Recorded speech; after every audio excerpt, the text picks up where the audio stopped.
Natural कहानी में स्वागत है दोस्तों। बड़ों को सादर प्रणाम, छोटों को ढेर सारा प्यार। आज की कहानी है सास को स्टेशन पर छोड़ बहू का जीवन उजड़ गया। पिता और पति सब बीमार रहने लगे।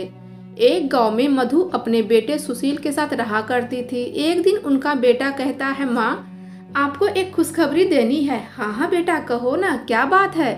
माँ हमें बहुत बड़े शहर में नौकरी मिल गई है। अरे वाह बेटा, ये तो बहुत ही खुशी की बात है मेरे लिए। लेकिन बेटा तू इतने बड़े शहर में अकेला कैसे रहेगा रे? माँ आप मेरे फिक्र ना करें, कुछ दिन बाद जब सब ठीक हो जाएगा ना, मैं आपको भी साथ ले चलूंगा, फिर बुला लूंगा वहाँ अपने पास। तभी माँ उदास हो जाती है और कहती है, बेटा अगर तू शहर चला गया तो मैं किसके सहारे जीऊंगी, किसके सहारे रहूंगी? मैं तो यहाँ बिल्कुल अकेली रह जाऊंगी। कुछ दिनों बाद सुशील शहर चला जाता है। एक सप्ताह में एक दिन माँ से मिलने आता है और कुछ पैसे भी देकर जाता था।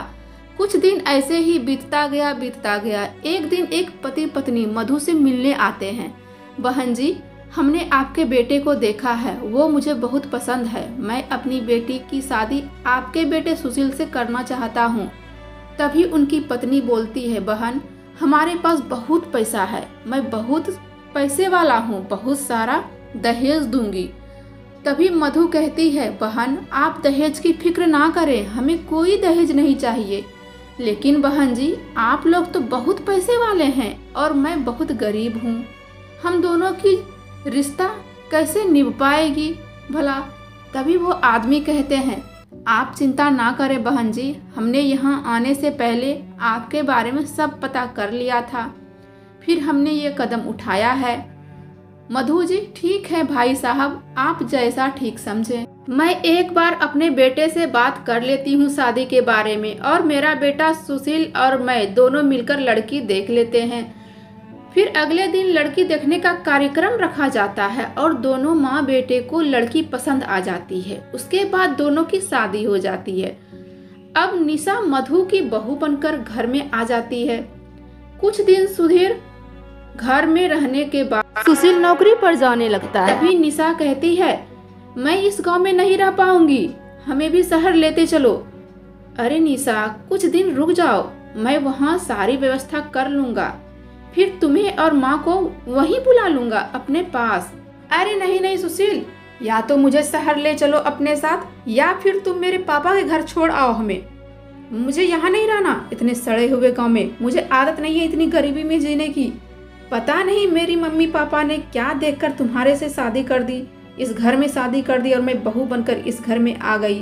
बहू के मुँह से इतनी कड़वी बातें सुनकर मधु चिंतित हो जाती है और कहती है, बेटा मेरी फिक्र मत कर बेटा, तू बहू को अपने साथ ले जाना। सही तो कह रही है बहू। माँ ऐसा नहीं कर सकता मैं, आप दोनों को साथ लेकर चलूंगा। तभी तीनों मिलकर शहर चले जाते हैं। धीरे धीरे निशा का व्यवहार बदलता जाता है। हर रोज अपनी सास से छुटकारा पाने की तरकीब ढूंढती रहती थी। एक दिन तो मधु अपने बेटे से बात कर रही थी, तभी बहू जाकर, हाँ हाँ माँ जी कर लीजिए आप मेरी शिकायत, भड़का लीजिए आप मेरे पति को मेरे खिलाफ, अपने बेटे को। ना तो मेरे पति कहीं घूमने ले जाते हैं हमें, ना ही मुझसे ढंग से बातें करते हैं, सब आपके कारण हो रहा है। निशा तुम किस तरह की बातें कर रही हो? ये मेरी माँ है, मेरी माँ के बारे में ऐसा तो बिल्कुल मत बोलो। बस इसलिए तुझे घुमाने लेकर नहीं जा पाता मैं, क्योंकि मेरे पास टाइम नहीं है उतना। वैसे किस चीज़ की कमी है तुझे? मेरे प्यार में क्या कमी रह गई? तुझे इस घर में किस चीज की कमी है? माँ तो हमेशा कहती है कि बहू को कहीं घुमाने लेकर जा। मेरी माँ कभी तुम्हारी शिकायत नहीं करती और तुम माँ के खिलाफ इतना बुरा कह रही हो। इसी से पता चल रहा है कि कौन किसकी कितनी भलाई चाहता है। इसलिए निशा तुम मेरी माँ के ऊपर झूठा आरोप लगाना बंद करो। मेरी माँ के ऊपर इतना गलत आरोप लगा रही हो। इतना सुनते ही निशा गुस्से से रोने लगती है और गंदी गंदी बातें अपनी सासू माँ को कहने लगती है। तभी मधु जी, बहू तू गुस्सा मत कर गुस्सा, मैं अभी अपने बेटे से बात करती हूँ। बेटा तू बहू को आज ही घुमाने लेकर जा और मेरी बहू जैसा कहती है तू वैसा ही कर, ठीक है ना? माँ जी यह सब आपके कारण हो रहा है, आप ही मेरे खिलाफ मेरे पति को भड़काती रहती हैं और मेरे सामने आप नाटक कर रही हैं। मुझे अब कहीं नहीं जाना। अगर कहीं जाना होगा तो मैं खुद चली जाऊंगी। आप सबसे पूछने की कोई ज़रूरत नहीं है मुझे, ठीक है ना। इतना कहकर निशा अपने कमरे में चली जाती है। इधर माँ निराश हो जाती है, उसके अरमानों पर पानी फिर जाता है। इधर सुशील भी दुखी होकर अपने काम पर चला जाता है। अगले दिन से निशा अपनी सासू माँ और अपने पति के लिए खाना बनाना बंद कर देती है। और जब सुशील काम पर जाता है, इधर निशा अपने पिता के घर चली जाती है। जब सुशील घर आने वाला होता है, उसके टाइम से 1 घंटे पहले निशा घर आ जाती थी और यह बात सुशील को पता नहीं था। इस बात की खबर बिल्कुल नहीं थी सुशील को। एक दिन निशा एक लड़के को घर पर लेकर आती है। तभी निशा अपनी सास से कहती है, माँ जी, यह प्रकाश जी हैं। यह हमारे बड़े बुजुर्ग को तीर्थ यात्रा पर घुमाने लेकर जाते हैं। 1 महीने की यात्रा है जिसमें सभी यात्रा कर देंगे और वो भी बहुत कम खर्च में। मैंने आपके पैसे जमा कर दिए हैं माँ जी। आप आज शाम को ही उनके साथ चली जाइए, ठीक है ना। और बेटे को मत बताइएगा। अगर उन्हें बताइएगा तो वो जाने नहीं देंगे। अरे नहीं नहीं बहू, एक बार सुशील से पूछ तो लेने दे। अरे नहीं माँ, वो नहीं जाने देंगे आपको।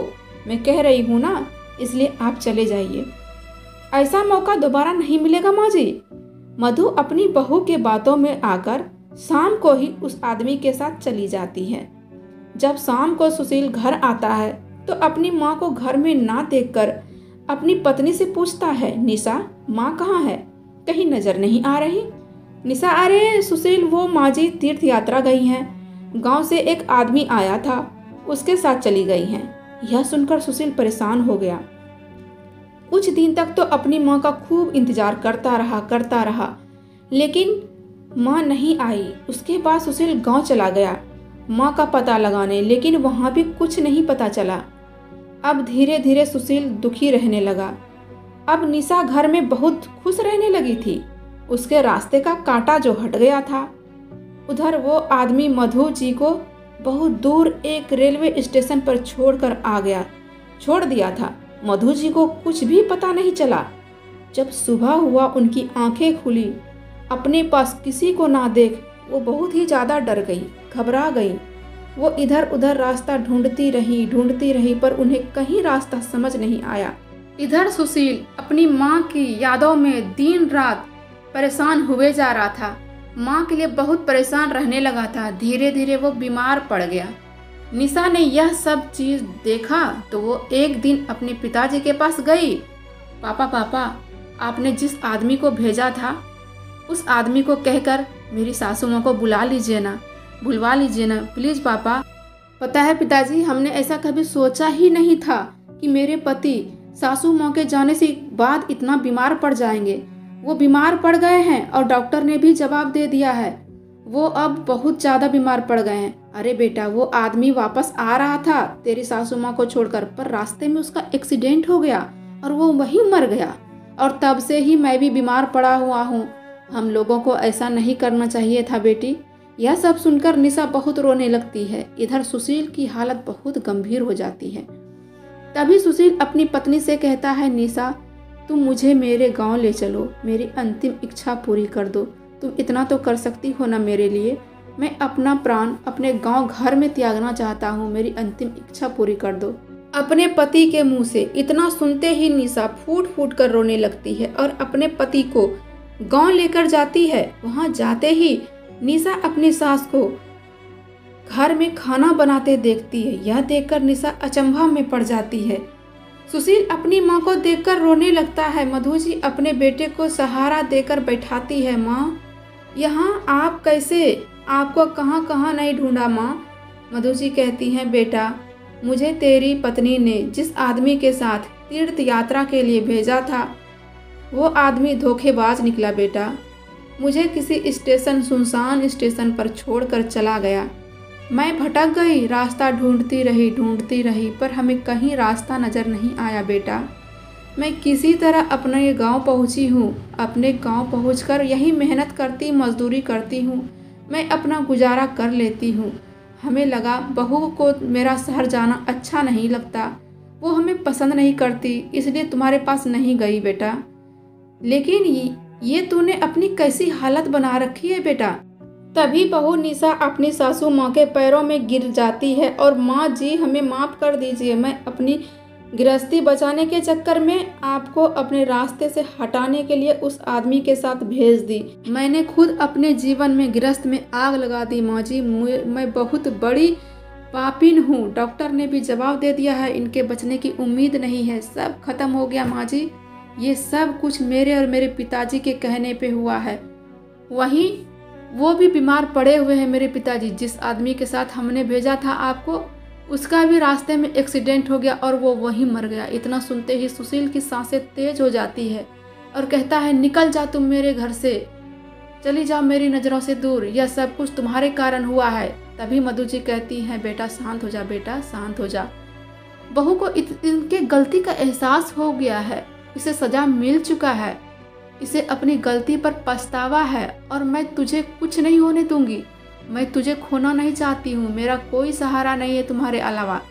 इसके बाद मधु जी और उसकी बहू दिन रात सुशील की सेवा करते रहते हैं, उन्हें खुश रखने की कोशिश करते हैं। कुछ ही दिनों में सुशील बिल्कुल ठीक हो जाता है और अपनी माँ से कहता है, माँ अब मैं शहर नहीं जाऊँगा, वहाँ चकाचौंध भरी दुनिया में सब कुछ धुंधला नजर आता है, जहाँ तक कि रिश्ता भी। मैं यहीं कुछ कमा खा लूँगा पर वहाँ नहीं जाऊँगा। फिर बहू भी कहती है, हाँ माँ जी, मैं भी अब शहर नहीं जाना चाहती, मैं आपके साथ रहना चाहती हूँ, खुश रहना चाहती हूँ अपने परिवार के साथ। कुछ दिनों बाद इसके पिताजी भी आते हैं और अपनी समधन के पैरों में गिरकर माफ़ी मांगते हैं।